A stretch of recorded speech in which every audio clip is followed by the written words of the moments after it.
여러분 요즘 음식 가운데 짜파 꿀이라고 하는 것을 아시는지 모르겠어요. 아카데미 오스카상을 수상한 봉준호 감독의 기생충 때문에 유명한 음식인데 짜파게티에 너구리를 삶아서 같이 요리해 먹는 것입니다. 이런 것이 드러날 정도로 봉준호 감독은 오스카상을 받았는데 참으로 영광스러운 일이라고 생각할 수가 있습니다. 이로 인해서 많은 국민들이 기뻐했습니다. 영국 BBC에서는 대한민국을 볼 때에 이제 분단된 그러한 나라가 아니라 이제 문화 강국인데, 근데 한 가지 자신들만 그 사실을 모르고 있는 것 같다, 이렇게 평가를 했습니다. 이런 우리가 오늘 본문도 보게 되어지면 자기 자신에 대해서 자신만 모르고 있는 한 사람을 발견하게 되었습니다. 그 사람이 누군가 하면 바로 기드온이라고 하는 사람입니다. 하나님이 큰 용사라고 말씀했어요. 그럼 큰 용사인데 믿지를 않아요. 끊임없이 하나님께서 은혜를 경험케 해서 나가서 전쟁에 이길 수 있는 능력을 주시겠다고 약속을 했는데도 잘 믿지를 않아요. 여러분, 그러면서 이제는 그 많은 군사들을 다 집에 돌려보내고 이 남은 300명을 데리고 어떻게 이 전쟁을 치룰까에 대해서 걱정과 고민을 하고 있는 것을 볼 수가 있습니다. 하나님이 지금까지 어떻게 인도해 오셨어요? 제사를 드릴 때에 바로 돌에서 불이 나와서 제물을 다 태우는 일들도 경험케 하셨고, 성령의 임재도 경험케 하셨고, 그리고 양털 이슬 시험을 통해서 확인해 주셨잖아요. 우리가 생각해 보면은 양털이 있어요. 이슬이 내린단 말이에요. 그러면 주변에 물이 없다 할지라도 최소한도 양털이 내린 그 바닥은 물이 있어야 되잖아요. 그런데 양털만 물이 있는 거예요. 그 정도로 하나님이 기적을 경험케 하셨어요. 그런데 믿지를 않아요. 용기가 없어요. 그래서 하나님께서 다시 다른 방법을 제안합니다. 그것이 무엇인가 하면 미디안에 좀 내려가 보라고 하는 것입니다. 미디안 군사들이 있는 그 진영에 좀 내려가 보라고 하는 거예요. 그런데 그곳에 가서 실질적으로 확신을 얻게 되는 것을 보게 되어집니다. 사사기 7장 15절에 기드온이 그 꿈과 해몽하는 말을 듣고 경배하며 이스라엘 진영으로 돌아와 이르되 일어나라, 여호와께서 미디안과 그 모든 진영을 너희 손에 넘겨주셨느니라. 지금까지 잘 믿지 않다가 미디안 진영에 가서 그 군사들이 대화하는 것을 듣고 나서 일어나서 가자고 요청하는 것을 보게 됩니다. 여기서 먼저 우리가 생각해 볼 수 있는 것이 뭐예요? 하나님이 답이다라고 하는 것입니다. 이런 지금까지 생각해 보면 미디안과의 전쟁을 하는 그러한 일들에 있어서 충분히 일어나서 나가서 전쟁을 할 수 있는 배경을 하나님이 만들어 주셨어요. 그런데 지금 불안해해요. 그리고 일어나지 못하고 있는 것을 볼 수가 있습니다. 이 전쟁의 전체를 보게 되어지면 한 가지 알 수 있는 것이 뭐냐면 주님이 친히 전쟁을 하셨다라고 하는 것입니다. 그렇기 때문에 우리가 세상을 살아가면서 수많은 일들을 경험하잖아요. 그 일들 가운데 우리가 승리할 수 있는 것이 무엇입니까? 주님이 내 편이 되어 주셔야 돼요. 그리고 더 나아가서 뭐냐면 주님이 친히 전쟁을 해 주셔야 돼요. 그러면 우리는 그 전쟁에서 승리를 맛볼 수 있다고 하는 거 꼭 기억하시기를 예수님의 이름으로 축복합니다. 여러분, 이러한 어떠한 전투가 있을 때에 가장 중요한 것이 믿음인데 실질적으로 기도는 믿음이 연약했어요. 끊임없이 하나님이 말씀하셨죠. 그리고 기적을 맛보게 했죠. 그런데 도무지 그의 믿음은 바로 살아나질 못하고 있는 것입니다. 여러분, 이러한 상황 속에서 기드온에게 이제 미디안 진영으로 가보라고 하면서 이제 전쟁의 방법을 가르쳐주고 있는데 이것은 하나님의 지혜예요. 그리고 하나님의 방법이에요.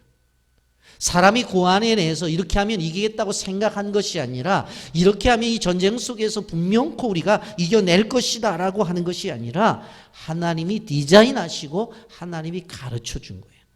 단지 기드온은 순종을 했을 뿐이에요. 그랬는데 바로 그 전쟁 속에서 이겼던 것을 보게 되었습니다. 여러분, 그러므로 우리는 하나님의 지혜를 구하고 하나님의 방법을 구해야 돼요. 그랬더니 어떤 일이 벌어져요? 적군이 꾼 꿈, 그리고 그 해석도 적군이 해석을 하잖아요. 그것을 통해서 기드온이 힘을 얻는 것을 볼 수가 있습니다. 여러분, 우리는 요즘 우리가 살아가는 세상이 너무나 변화무쌍하기 때문에 좀 이 마음의 평안을 얻어야 되겠다는 생각을 갖잖아요. 그런데 이러한 부분들에 있어서 요즘 불교계가 많은 연구를 하는 것을 볼 수가 있습니다. 그래서 절에서 템플 스테이를 한다든가 또는 명상 훈련을 시킨다고 해서 회원들을 모집해서 하는 것들을 볼 수가 있어요. 그래서 그들 속에 들어가 보면 뭐 내적 고요 프로그램이다 뭐 해서 만들어내요.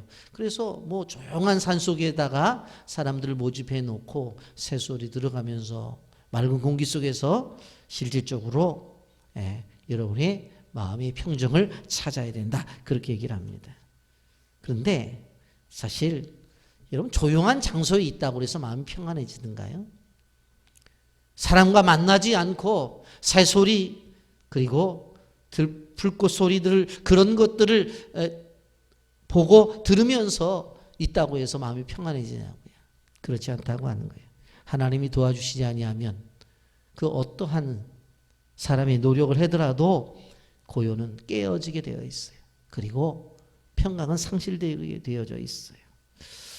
정말 진정한 교회를 원한다고 한다면 하나님의 품 안에 있어야 된다고 하는 것입니다. 모든 것들이 하나님의 주권 속에서 움직이는 것들에 대한 분명한 기대가 있어야 돼요. 우리가 찬양을 드렸지만 모든 시선을 주님께 드리고 그 주님을 바라볼 때에 하나님의 역사가 나타난다고 하는 것입니다. 국내 최고의 부자를 우리는 삼성의 이건희 회장이라고 그렇게 말을 합니다만은 두 번째 자산가가 누군가 잘 몰라요. 바로 지금 분당 소망교회에 다니시고 계시는 바로 주식회사 센트리온의 서정진 회장이라는 분이에요. 그는 태어날 때부터 금수저가 아니었습니다. 부모가 재산이 많아서 물려줬기 때문에 부자가 된 것도 아니에요. 건국대학교를 나와서 삼성에 입사를 했다가 얼마 안 있다가 퇴사를 했어요. 그리고 바이글로벌 바이오 업체인 셀트리온이라고 하는 회사를 창업해서 회사를 운영하는데 하나님이 복을 엄청나게 부어주셨어요. 그가 국민일보에서 간증을 했는데 그 간증을 하면서 고백한 것이 뭐냐, 어떻게 이렇게 큰 부자가 되었느냐고 말할 때 하나님이 하셨다는 거예요. 그런데 한 가지 하나님이 하시는데 한 가지 하나님이 어떻게 이렇게 큰 부자를 만들어 줬느냐라고 이야기하면서 바로 자기 어머니의 기도를 이야기해요. 자기 어머니가 추운 그 불도 없는 그 교회에 가서 무려 1000일 동안 천기도를 하셨다는 거예요. 1000일이면 3년이에요. 여러분 3년을 난방도 안 돼 있는 교회에 와서 기도를 했다고 하면은 여러분 그 어떤 것이라도 하나님이 안 들어주시겠어요? 우리의 소원이 있잖아요. 우리의 바람이 있잖아요. 이것은 이루어야 되겠다고 하는 분명한 생각을 갖잖아요. 그런데 왜 못 이루어요? 그건 하나님과의 관계 속에서 소위 승부수를 안 던져서 그래요.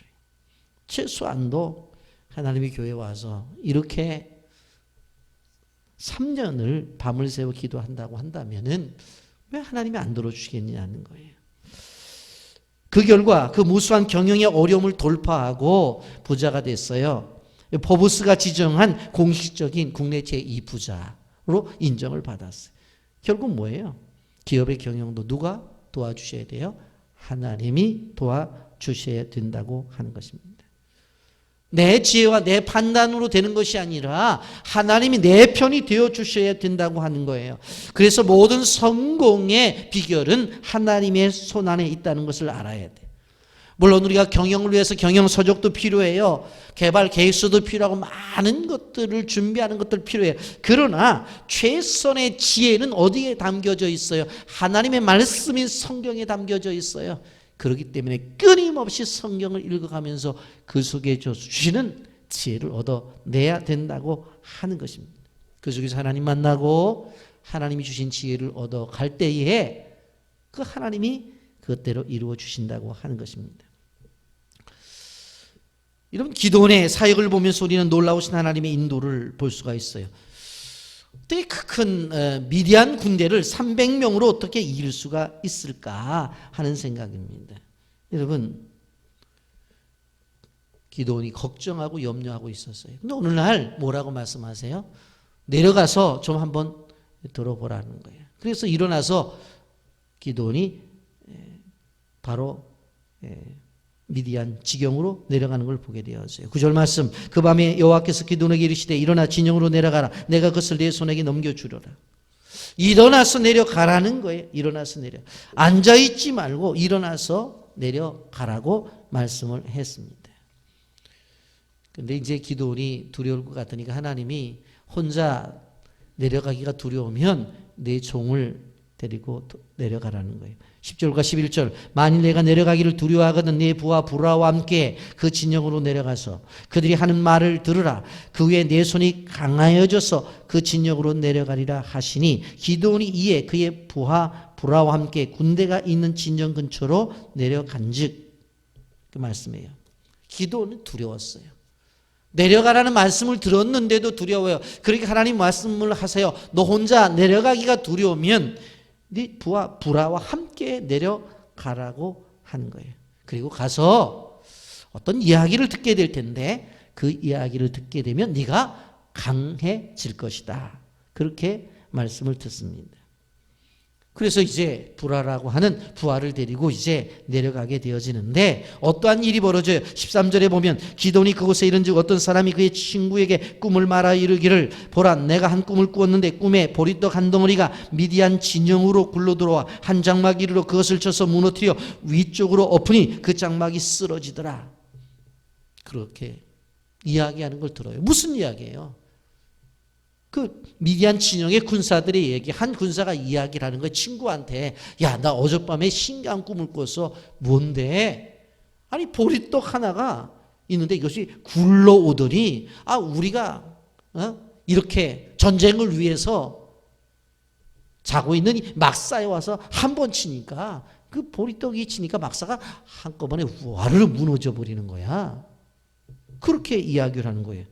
그랬는데 그 꿈 이야기를 들은 친구가 해석을 해줘요. 14절 보면 그의 친구가 대답하여 이르되 이는 다른 것이 아니라 이스라엘 사람 요아스의 아들 기드온의 칼이라.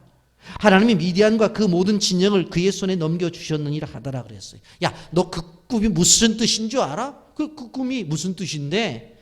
야, 그 꿈은 말이야, 그 보리떡이 굴러와가지고 우리가 지금 잠자고 있는 막사를 쓰러뜨린 것은 바로 기드온이 와가지고 우리 미디안 모든 군사들을 다 죽이고 이 미디안 군대를 무너뜨린다는 이야기야 하면서 그 떡이 바로 다른 것이 아니라 기드온의 칼이라고 그렇게 이야기를 하는 거예요.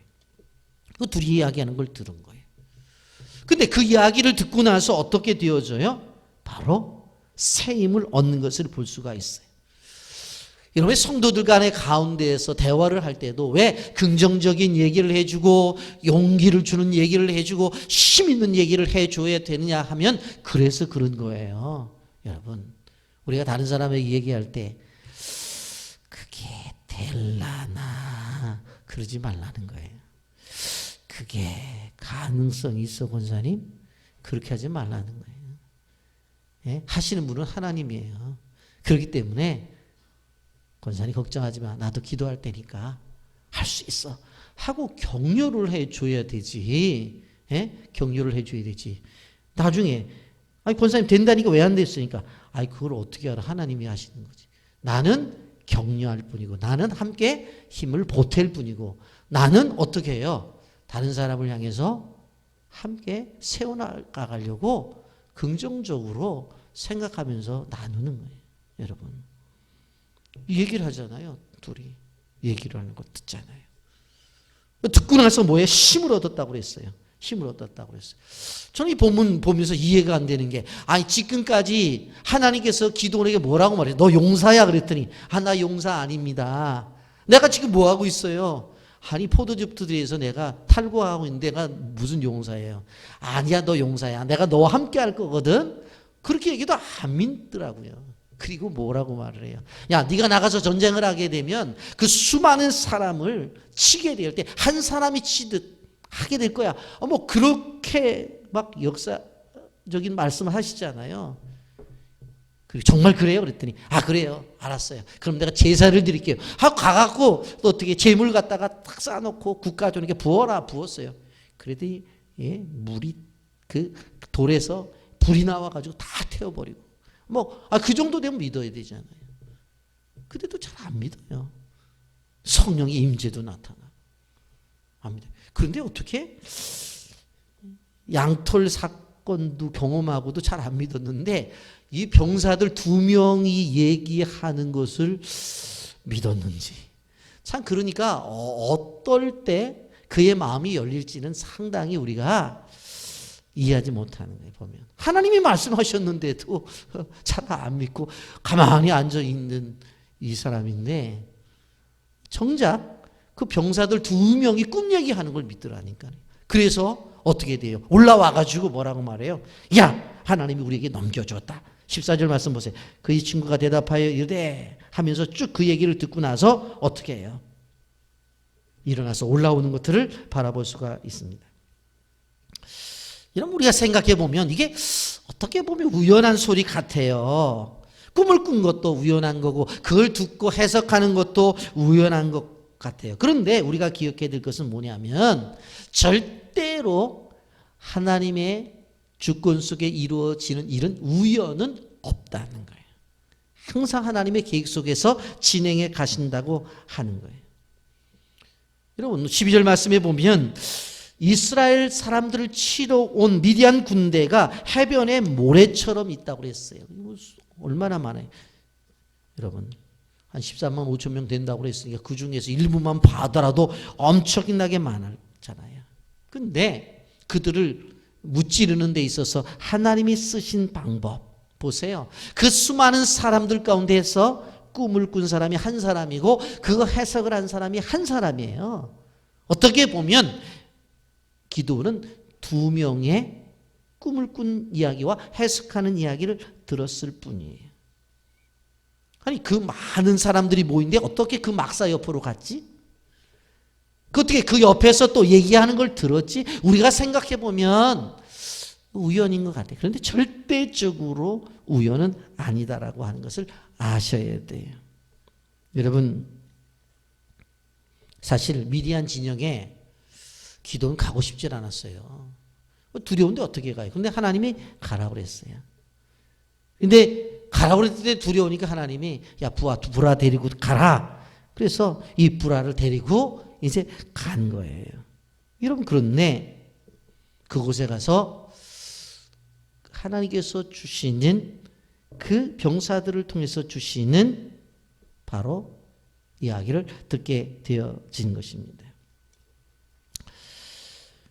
여러분 하나님은 계속 300명을 데리고 일을 하시겠다고 진행을 하시는데 우리가 생각해 보면 얼마나 이거 세상적으로 보면 불가능한 일이에요.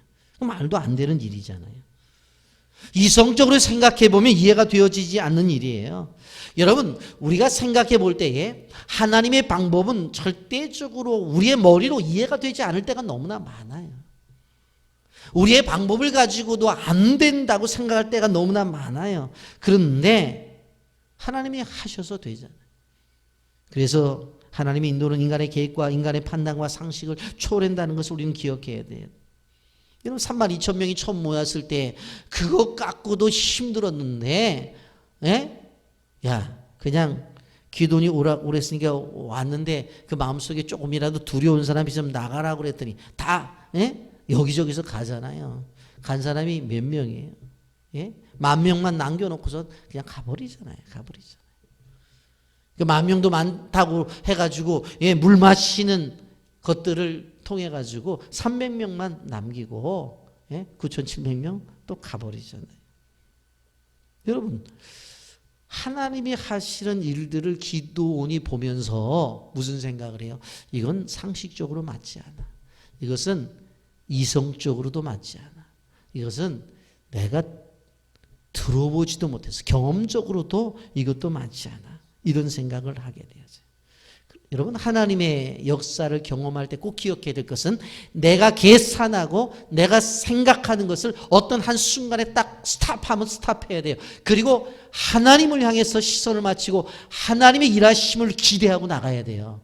그러면 하나님의 일하심이 내 삶 속에 와서 나를 풍요롭게 만드는데 하나님의 일을 한다고 해서 내가 어떻게 해보려고 그래요. 그래 하나님이 해볼 때까지 한번 해봐라. 그래서 일이 진행이 안 될 때가 많아요. 하나님의 역사를 생각해 보세요. 떡 5덩어리와 물고기 2마리 5,000명을 먹이고도 12광주리가 남는 것이 우리의 사고와 우리의 가치관과 우리의 이성과 우리의 경험적으로 있을 수 있느니라고 없다니까요. 여러분 오늘날 청년 취업이 너무나 힘든 그런 시대에 있죠. 보면 40대 취업률은 마이너스라고 말하고 50대에서는 새로운 직장을 얻기는 하늘의 별 따기보다 힘들다고 그렇게 말을 해요. 그런데 성경을 한번 보세요. 여러분 학대를 받고 버림받은 종으로 팔려간 아이가 총리가 되어져요. 누구죠? 요셉이죠. 이해가 됩니까? 우리 상식으로. 이성으로 그게 가능하다고 봐요? 가능하지 않아요. 사지린자로 도망가가지고 40년 동안 처가살이를 하던 80세 된 노인네를 민족의 지도자로 세워요. 민족의 구원자로 세워요. 누구예요? 모세잖아요. 그런 살인자였어요. 광야로 도망가가지고 40년을 처가살이를 하면서 생활을 했는데 나이 80이 된 노인네를 구원자로 만들잖아요. 여러분 양치는 목동을 세워서 왕을 만들어요. 누구예요? 다윗이잖아요. 물고기 잡는 어부를 데려다가 사도로 만들어요. 누구예요? 베드로잖아요. 여러분 성경에 나타난 이러한 인물들을 보게 되어지면 어느 하나 위대하고 그럴 만한 사람들이 많지 않다니까는요. 그런 사람들을 들어서 어떻게 되어져요? 기적을 만들어내는 역사의 주인공으로 만들어요. 왜? 이것이 어떻게 가능해요? 어떻게 가능해요? 요셉에게 집중을 했으면 안 되죠. 모세에게 집중을 했으면 노인네 안 된다니까요. 다윗에게 집중했으면 계속해서 그는 양이나 쳐야 돼요. 그런데 누구에게 집중해? 그를 활용하시고 그를 통해서 역사를 이루시는 하나님에게 집중해야 돼요. 그러니까 하나님의 역사를 경험할 수가 있다고 하는 거예요. 그런데 이러한 과정 속에서 점진적으로 진행이 되어질 때에 우리에게 중요한 것은 뭐냐 하면 순종이라고 하는 거예요. 그 순종이 없으면 안 돼요. 하나님의 작업 속에서 우리가 해야 될 것은 뭐냐면 순종이에요. 그 순종이 있을 때에 되어지는 것이지 내려가라고 했을 때에 내려갔으니까 되는 거예요. 아마 기도원의 역사를 보게 되어질 때 저는 그런 생각을 해요. 처음에 하나님이 말씀하셨을 때에 포도즙 들에서 탈고 가고 있는데 하나님이 큰 용사요 그랬더니 어떻게 저를 알아보셨습니까? 제가 좋습니다. 큰 용사입니다. 아 그래 나가라. 그러면 아마 그때 순종해서 나갔으면 이렇게 오래 걸리지 않았을 거예요. 그런데 자기 마음에 확신이 없고 그러잖아요. 그러면서 하나님하고 계속해서 이야기를 하고 하나님이 설득하고 알았다고 그러다가 또 불신적인 생각을 하고 계속 그러잖아요. 여러분 우리는 기억해야 돼요. 하나님의 인도는 점진적으로 진행할 때가 많아요. 언제까지? 하나님의 역사가 일어날 때까지. 그래서 그러한 과정 속에서 끊임없이 대화를 해야 돼요. 그리고 끊임없이 하나님의 설득할 때에 우리가 듣고 또 순종하고 또 연약한 우리이기 때문에 다시 한번 하나님께 또 얘기를 하고, 그래서 끊임없이 하나님과 관계를 맺어 나가야 돼요. 여러분, 우리는 기억해야 돼요. 기도는 처음에는 졸장부였어요. 그럼에도 불구하고 하나님이 그를 만들어 가잖아요. 인도함을 따라가다가 보니까 믿음이 생기잖아요. 결과적으로 어떻게 되어져요? 바로 병사들이 이야기하는 이야기도 그걸 하나님의 음성으로 듣는 거예요. 얼마나 영적으로 깊었으면 그 병사들의 이야기를 하나님의 음성으로 들을 수 있는 귀가 열려졌느냐는 거예요. 여러분, 그러면서 그 이야기 속에 보리떡을 우리가 좀 생각해 볼 필요성이 있어요. 13절에 보면 기드온이 그곳에 이른즉 어떤 사람이 그의 친구에게 꿈을 말하 이르기를 보라 내가 한 꿈을 꾸었는데 꿈에 보리떡 한 덩어리가 미디안 진영으로 굴러들어와 한 장막이 이르러 그것을 쳐서 무너뜨려 위쪽으로 엎으니 그 장막이 쓰러지더라 그랬어요. 여러분, 13절에 분명히 쓰러진다 그렇게 말씀했습니다. 이런 보리떡이라고 하는 것은 당시에 이스라엘 사람들이 먹는 떡인데 서민들이 먹는 떡이에요. 서민들이. 예?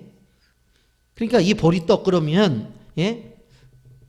우리나라 사람 그러면 김치, 된장찌개 그러면 한국 사람 그렇게 얘기하잖아요. 햄버거 그러면, 예? 유럽 사람이든지 미국 사람이든지 그런 서양 사람의 음식이라고 얘기를 하잖아요. 미디안의 압제 속에 있는 그 이스라엘 백성들이 가지고 있는 것은 정말로 보리떡밖에 없었어요. 맛없고 보잘것없는, 어떻게 보면 비천함을 상징하는 것이 보리떡이에요. 그래서 뭐예요? 기드온도 보리떡과 같은 존재라는 거예요. 기드온이 데리고 있는 300명의 병사들도 보리떡과 같은 존재라고 하는 거예요. 우리 속담에도 그런 말 있잖아요. 꽂아 놓은 보리라고.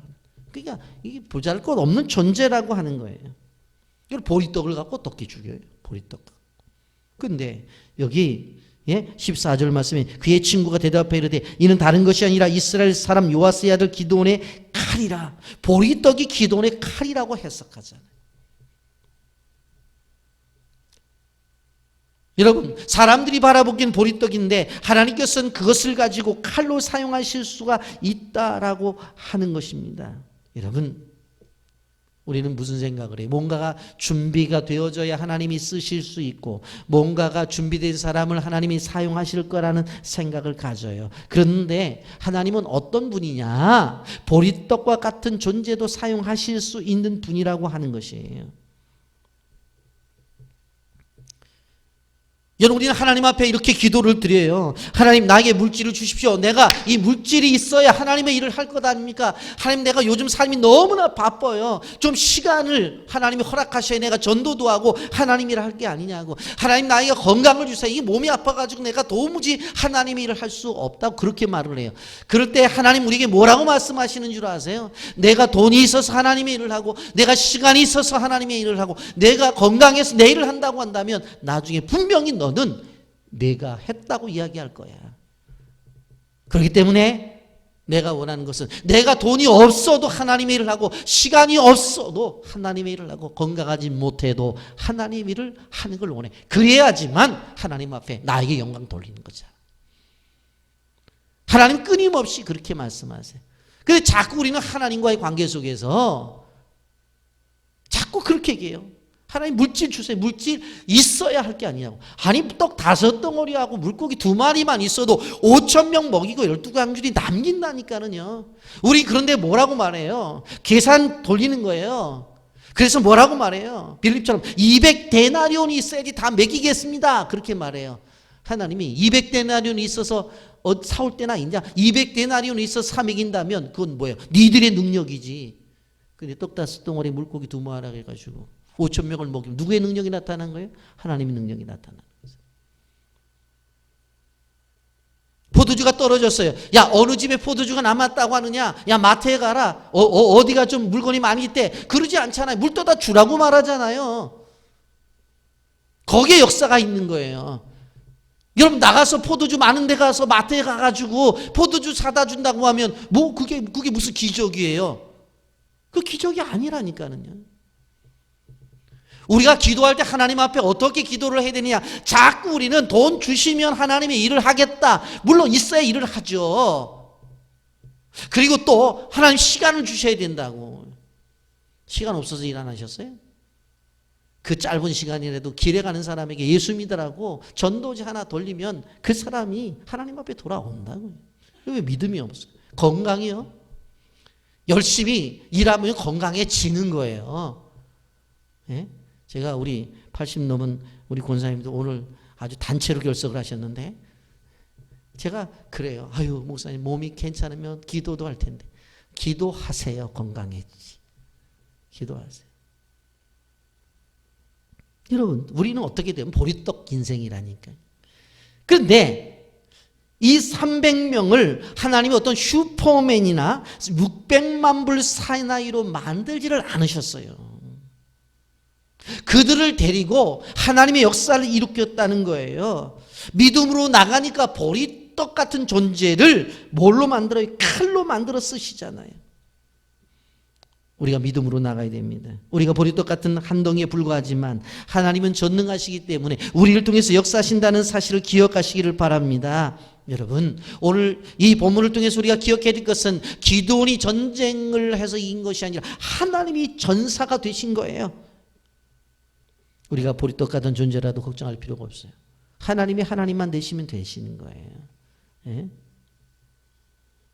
14절 말씀 그의 친구가 대답하여 이르되 이는 다른 것이 아니라 이스라엘 사람 요아스의 아들 기드온의 칼이라. 하나님이 미디안과 그 모든 진영을 그의 손에서 넘겨주셨느니라. 정확하게 꿈 해석을 하잖아요. 기드온의 칼이래요. 기드온의 칼. 보리떡과 칼은 절대적으로 비슷할 수도 없어요. 오히려 어떻게 되어져요? 칼을 가지고 어떻게 되어집니까? 여러분 보리떡을 잘라야 되잖아요. 근데 어떤 일이 벌어져요? 칼 갖고 있는 미디안 군사들을 보리떡이 가져가서 다 이겨버리잖아요. 지금까지 기드온 군대와 미디안 군대가 한 번도 싸운 적이 없어요. 그렇기 때문에 전략을 세울 필요도 없어요. 어떤 존재인지 숫자에 비해서도 엄청난 거예요. 15절 말씀 보세요. 기드온이 그 꿈과 해몽하는 말을 듣고 경배하며 이스라엘 진영으로 돌아와 이르되 일어나라. 여호와께서 미디안과 그 모든 진영을 너희 손에 넘겨주셨느니라 하고 그랬어요.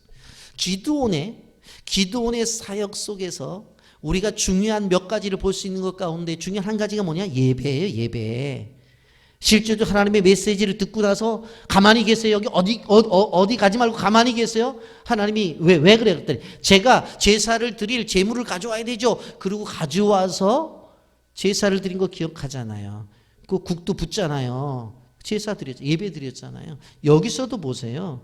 여기서도 기드온이 그 꿈과 해몽하는 말을 듣고 경배하며 바로 승리를 준다는 그 약속의 말씀 앞에 바짝 엎드리잖아요. 하나님 앞에 예배를 드리잖아요. 그리고는 큰 소리쳐요. 일어나라. 여호와께서 미디안과 그 모든 진영을 너희 손에 넘겨주셨다고 했기 때문에 우린 가야 된다. 여러분 더 이상 기도는 자신의 상황을 보지 않아요. 자신의 형편을 보지 않아요. 하나님만 바라보는 그러한 믿음이 생겼다고 하는 것입니다. 세상을 살아가면서 우리 가장 중요한 것이 무언가 하면 믿음이에요. 될 줄 믿는 믿음이에요. 승리를 원하는 사람 믿음을 가져야 된다고 하는 거예요. 하나님 내 편이라고 하는 믿음을 가져야 돼요. 여러분 보리떡 한 덩이를 가지고 그 승리를 줄 것에 대한 믿음을 가져야 된다는 거예요. 전쟁에는 칼이 필요한 거예요. 그런데 나는 보리떡이에요. 그런데 성경은 뭐라고 말해요? 그 보리떡을 칼로 사용할 수가 있으시는 분이 하나님이다. 그 검도 명검을 만드실 수가 있다고 하는 거예요. 이런 인생에 있어서 다양한 일들을 얼마나 많이 만납니다. 그 속에서 우리는 하나님의 역사를 기대하고 하나님이 싸워주시기를 기대하면서 하나님의 방법대로 모든 것이 이루어지기를 기대해요. 그래서 하나님을 의지하고 나가는 거예요. 그래서 우리는 기도해야 되는 거예요. 여러분 우리는 고민할 시간이 있으면 기도해야 돼요. 걱정할 시간이 있으면 뭐예요?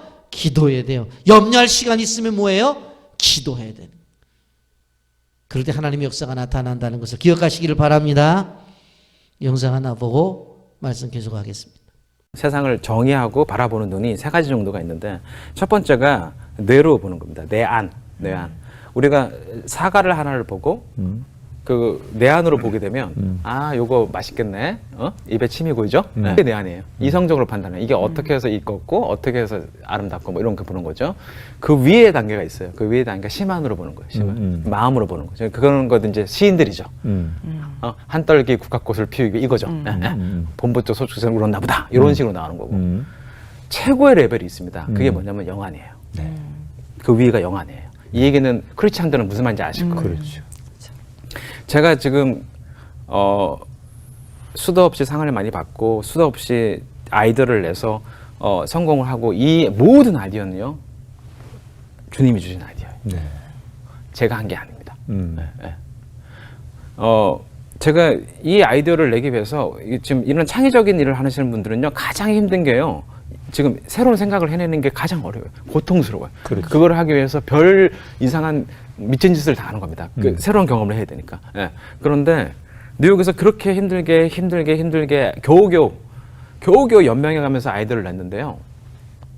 제가 카이스트에 와서 제가 알고 있는 재능을 그리고 지식을 하나님 원하는 일에다 쓰겠다고 제가 마음을 작정하는 순간부터 무섭게 쏟아주십니다. 네. 네. 기적인데요. 네. 기적인데 제가 뉴욕에서 14년 동안 3시간밖에 잠을 안 잤어요. 저는 제 꿈이 있었으니까. 네. 그러면서 세계 최고의 디자이너들과 클라이언트와 일을 하면서 우리가 얘기하는 세계 4대 어워드가 있습니다. 가장 명예롭고 네. 가장 권위 있는 그 4대 어워드를 제가 2번 받았어요. 14년 동안. 예. 그리고 친구들이 저를 무진장 부러워했습니다. 예. 대단한 거지. 그것만. You are award winning designer. 계약할 때 계약금이 달라요. 어. 클라이언트하고 쟤는 상을 2번 받은 사람이야. 한 번 받은 사람이야. 금액이 달라요. 네. 그래서 아마 그것 때문에 카이스트에서 저를 불렀을 거예요. 네네. 한국에 그런 거 받은 사람이 없는데 제가 받았네. 그랬는데 제가 지난 10년 동안 카이스트에서 그 상을 52번 받습니다. 와. 네, 네. 저는 혹시 지금 방송을 보고 있는 청년들이나 어떤 크리스찬인데 창의적인 일을 해야 되는 분들 많으시잖아요. 네. 근데 사실 이게 창의력이 어떤 일을 하셔도 지금 목사님도 창의력이 필요하시고요. 우리 배우님도 필요하세요. 네. 그죠? 다 그쵸. 필요합니다. 네. 그러니까 이제 그런 분들은요. 사실은 주님께서 내 자녀들에게 줄 축복을 다 준비해 놓으셨는데 저희들이 방향을 잘못 잡고 있어서 그걸 못 받는 거거든요. 그러니까 내가 내 명예와 내 입신양면을 위해서 뉴욕에서 그렇게 밤을 새고 애써서 연구를 하고 그렇게 열심히 살아서 그거를 겨우겨우 봤는데 지금은요 놀라실 거예요. 아마 그냥 화장실에 앉았다가 아이디어가 나오고요. 그냥 아침에 일어나서 먼 동트는 해를 보면서 아이디어가 나오고요. 네. 에스프레소 한 잔 마시면서 그냥 아이디어가 그냥 툭 떨어져요. 이거는 저희 학교에 머리 좋은 사람 많거든요. 예, 저희 학교에 천재들이 많습니다. 진짜 천재들이. 예, 전 천재가 아닙니다. 그런데 그분들도 할 수 없는 아무리 공부하고 연구해도 나올 수 없는 아이디어가 그냥 떨어져요. 그거 어떻게 설명할 겁니까? 제가 안타까운 거는 만약에 내가 주님 뜻대로 살라고 막 작정을 했는데도 그런 아이디어가 안 나오고 그런 은사가 없다는 거는요. 다시 한번 조정을 해봐야 돼요. 그 방향이 맞는지. 이게 혹시 내 정력을 위해서 구한 건지 아니면 이게 정말로 주님이 나를 도구로 쓰기 위한 방향인지를 알면요. 그럼 거기다가 내가 맞추고 순종하면요. 무섭게 축복 내려주시고 응답합니다. 여러분, 기도원의 전쟁은 기도원이 계획하고 기도원이 생각해서 만든 게 아니에요. 하나님의 생각 속에서 하나님이 진행하는 데 있어 기도원이 순종한 것뿐이에요. 여러분, 올라와서 뭐라고 말을 하냐면 300명을 모아놓고 세대로 나눠요. 100명 세 수로 나누는 거예요. 그리고는 칼을 들고 창을 들고 방패를 들으라고 얘기를 해야 될 텐데 그게 아니라 한 손에는 나팔을 들으래요. 그리고 한 손에는 항아리를 들으래요. 그리고 그 빈 항아리 안에 횃불을 집어넣으래요. 여러분, 말이 되는 게 전쟁에 있어서. 네? 그리고는 나팔을 불면 함께 다 나팔을 불자는 거예요. 그러면서 여호와를 위하여, 기도원을 위하여, 그리고 항아리를 다 깨뜨리래요. 와장창창창창창 항아리가 다 깨졌겠죠. 그러면서 횃불이 다 올라오는 거예요. 그러면서 여호와 기도원의 칼이다 소리를 지르며 나가라는 거예요. 이게 여러분 전쟁 역사 속에서 이게 경험적으로 이런 전쟁이 있었느냐? 그거 없었다고요. 그리고 이것이 뭐 기도원이 이랬으면 이길 것 같다. 작전 참모회를 하자. 그래서 사람들 모아놓고서 계획을 했냐? 그런 거 없어요. 어떻게 하면 이길 수 있냐고 하는 전술을 연구한 적도 없어요. 그러니까 하나님이 하라는 대로 한 거예요. 근데 어떻게 해요? 순종하지 않아요. 한 손에 그냥 나팔 들고 한 손에는 항아리를 드는데 비낭아리인데 그 속에 바로 횃불을 넣어라. 그리고 100명씩 셋으로 나눠라. 그리고 기도원이 먼저 나팔을 불면 나팔 같이 불고 항아리 깨라면 항아리 깨라는 거예요. 그리고 횃불을 높이 들으라는 거예요. 여러분 이런 역사 속에서 어떤 일이 벌어져요? 22절 말씀 300명이 나팔을 불 때 여호와께서 온 지경에서 친구끼리 칼로 치게 하심으로 그랬어요. 여러분 어떤 일이 벌어져요? 나팔을 불고 항아리 깨고 횃불 들고 그랬더니 이 미디안 군사들이 놀래가지고 지들끼리 찔러 죽였다는 이야기예요. 지들끼리. 전쟁에 나갈 때 칼을 갖고 가고 활을 갖고 가곤 가야 되는데 진짜 이들의 전쟁을 보게 되어지면 나팔을 가져가고 비낭아리에다가 안에 횃불을 집어넣고 가요. 그리고 나서 항아리 깨고 소리 지르고 횃불 들고 와 그러니까 지들끼리 찔러 죽이고 난리가 난 거예요. 자 여기가 우리가 알 수 있는 것이 뭐냐면 이 전쟁은 기도의 전쟁이 아니라는 거예요. 이 전쟁은 누구의 전쟁이에요? 하나님의 전쟁이라는 거예요. 우리 어떠한 역사를 이룰 때 내가 어떻게 해보려고 해요. 그렇게 하지 말라는 거예요. 하나님이 하시도록 하라는 거예요. 기도가 뭐예요? 하나님이 하십시오 하는 거잖아요. 근데 우리 기도는 뭐예요? 내가 할 테니까 하나님 좀 도와달라고 자꾸 그렇게 해요. 하나님이 하십시오. 하나님이 하세요. 왜? 하나님이 해놓으시면 나는 갖다 쓰겠습니다. 오히려 그게 더 정확한 거예요. 내가 하겠대. 그래 놓고 하나님 도와달래. 그래 도와줄게. 그래 도와줬어. 그래 붙잡고 내놓으라면 안 내놔. 그 다음에 내 거래. 그러니까 하나님이 잘 안 하시려고 그래요. 너랑 계산해봤자 내가 여태까지 이익 본 거 하나도 없어. 손해만 봤어. 너 시작할 때 도와달라고 그랬잖아. 그래 도와줬어. 그랬더니 정작 네가 가지고는 내가 좀 써야 되겠다 그러니까 안 내놓잖아. 네 거라고. 그게 안 하시려고 그러는 거예요. 하나님이. 어떻게 해야 돼요? 하나님이 하시라고. 하나님이 하시라고. 너 뭐하게? 갖다 쓰게요. 그렇게 해야 돼. 더 성경적이라니까 오히려. 왜 우리가 하나님의 자녀인데 왜 갖다 안 써요? 예? 하나님의 나라를 위해 쓰고 성교를 위해서 쓰는 건데 그러면서 꼭 하나님 거 좀 갖다 씁니다. 그걸 갖다 쓰시면 되잖아. 그거 하나님 뭐라고 그러세요? 많이 갖다 쓰라고 그러지. 여기서 우리가 중요한 삶의 진리들을 깨달아 알 수가 있어요. 기도도 어떻게 해야 되는지, 특별히 사업을 하시는 분들 어떻게 해야 되는지. 이렇게 보면 우리가 중요한 진리가 나오는 거예요. 여러분 생각해요. 나팔과 항아리하고 횃불 가지고 13만 5천 명을 다 죽여요. 이 말이 안 되잖아요. 그런데 하나님의 역사는 말이 안 되는 것이 말이 되게 해요. 그런데 말이 안 되는 것이 말이 되는 그 말이 뭐예요? 말씀이라고. 말씀이기 때문에 그것이 가능하다는 이야기예요. 아멘. 꼭 기억하셔야 돼요. 여러분이 처한 상황이 다 다르지만 우리가 싸우는 싸움을 하나님이 싸우도록 만드십시오. 아시겠어요? 내가 싸우려고 하지 마세요. 수많은 영적인 전투, 세상 속에서 수많은 일들이 겹칠 때에 내가 나가서 뭐 하려고 그러지 마세요. 하나님 가만히 계세요. 하나님 얼마나 힘드십니까? 전 세계에 기독교인들이 몇 명인데 내일까지 오셔서 하시려고 그래요. 가만히 계세요. 내가 할게. 그러지 말고 하나님 보고 하나님 하세요. 너는 뭐 하게? 저는 하나님이 하시는 것 보고만 있겠습니다. 너희는 가만히 있어. 그랬잖아요. 너희는 가만히 있어. 하나님의 하나님됨을 알지어다. 그냥 우리는 하나님 잘하십니다. 더 열심히 하십시오. 더 버십시오. 하면서 박수 쳐주면서 하나님이 하시도록 하는 거예요. 나라는 존재를 쓴다면 통로일 뿐이에요. 그냥 통로일 뿐이에요. 그러지 내가 만들어내는 존재가 아니에요. 수원지에서 물이 나오면 나는 파이프예요. 그것이 옮겨가는 파이프일 뿐이지 내가 만들어내는 게 아니에요. 말씀을 정리합니다. 아무리 미디안 군대가 강해도 하나님보다 강할 수는 없다라고 하는 거예요. 어느 대적도 하나님을 이길 수는 없어요.